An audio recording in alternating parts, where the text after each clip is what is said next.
اعوذ باللہ من الشیطان اللعین الرجیم بسم اللہ الرحمن الرحیم۔ دوستو، آج ہم انشاءاللہ العزیز منہ کھر کی بیماری پر تفصیلی گفتگو کرنا چاہتے ہیں۔ اللہ تعالیٰ کے فضل و کرم سے فٹ اینڈ ماؤتھ ڈیزیز اس کو کہتے ہیں، اس کے اور بھی مترادف سینونیمز جنہیں ہم کہتے ہیں نام ہیں FMD، ایفتو فیور یا ایپتھو فیور، ایپیزوٹک ایپتھیا، ایفسوٹا، فاسٹ موونگ ڈیزیز اور مختلف علاقائی نام۔ ہر علاقے کا اپنا نام ہے، ہماری کنٹری میں بھی اور مختلف کنٹریز میں بھی مختلف نام ہوتے ہیں۔ یہ بیماری کیوں ہوتی ہے؟ یہ بیماری وائرس کی وجہ سے ہوتی ہے اور اس وائرس کا نام ہے aphtho virus of picornaviridae family. FMD virus basically ہے اور یہ جینس ایپتھو وائرس سے بلانگ کرتا ہے اور اس کی جو فیملی ہے وہ پیکورنا وائریڈی فیملی ہے۔ اب ہم تھوڑا سا اس کی انٹروڈکشن اور ڈیفینیشن پر بات کرتے ہیں۔ یہ ایک ایکیوٹ یعنی بہت ہی جلدی ہونے والی بیماری ہے۔ فیبرائل یعنی اس میں بخار ہو جاتا ہے۔ ہائیلی کنٹیجیس ڈیزیز یعنی ایسی ڈیزیز ہے جو بہت ہی زیادہ چھوت کی بیماری ہے، یعنی اگر ایک جانور کو ہو جائے تو دوسرے جانور کو بھی یہ لگ جاتی ہے۔ اگر اس کے ساتھ اور جانور کھانا پینا شیئر کر رہے ہیں، ایک ہی کھرلی میں ہیں اور ایک ہی فارم پر اگر موجود ہیں تو ان کو تو فوراً لگ جائے گی۔ ایون کہ یہ ہوا کے ذریعے بھی وائرس پھیلتا ہے اور جو ڈاکٹرز اور جو لوگ وہاں پر آتے ہیں، وزٹ کرتے ہیں فارم کو، تو ان کے ذریعے بھی یہ وائرس ایک فارم سے دوسرے فارم تک منتقل ہو جاتا ہے۔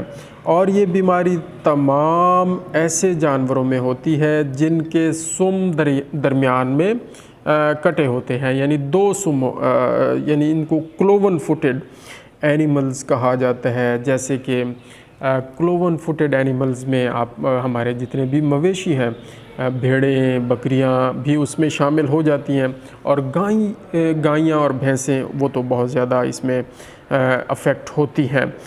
دس is caused by aphtho virus, جیسے ہم نے بتایا۔ This disease is characterized by vesicular eruptions, یعنی اس میں چھالے بن جاتے ہیں، اور چھالے بھی ایسے بنتے ہیں کہ جو بعد میں پھٹنا شروع ہو جاتے ہیں، پھٹ جاتے ہیں، اور یہ چھالے جو ہوتے ہیں فلوئڈ سے بھرے ہوئے ہوتے ہیں، جن کی وجہ سے بہت زیادہ پین ہوتا ہے۔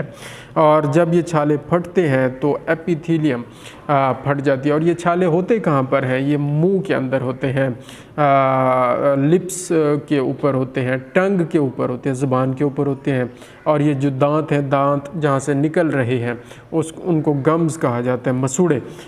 جانوروں کے ان جگہوں پر یہ چھالے بہت زیادہ ہوتے ہیں۔ پوری بکل کیویٹی، پورا منہ اندر سے چھالوں سے بھر جاتا ہے اور نیچے تک یہ چھالے چلے جاتے ہیں۔ اور یہ چھالے ظاہر ہے کھروں کے اوپر جو درمیان میں جگہ ہوتی ہے، نرم جگہ جہاں پر یہ جھلی ہوتی ہے، وہاں پر یہ چھالے زیادہ بن جاتے ہیں، اور جب چھالے پھٹتے ہیں تو پھر بلیڈنگ شروع ہو جاتی ہے اور بہت زیادہ پین ہوتی ہے۔ جانور کھانا پینا چھوڑ دیتا ہے، منہ سے بہت زیادہ لعاب نکلتا ہے، وہ لعاب بہت زیادہ فراتی ہوتا ہے، جھگی والا ہوتا ہے، اور چلنا پھرنا بھی ظاہر ہے اس کا ختم ہو جاتا ہے، بہت کم ہو جاتا ہے، اور کھانا پینا کم ہونے کی وجہ سے جانور بہت زیادہ کمزور ہو جاتا ہے۔ تو اس کے علاوہ کیا ہوتا ہے دوستو، یہ جو چھالے ہوتے ہیں یہ ٹیٹس یعنی تھنوں پر بھی، مادہ جانور کے تھنوں پر ہوتے ہیں، اور نر جانور کے ٹیسٹیز پر، خصیوں پر یہ چھالے ضرور بن جاتے ہیں۔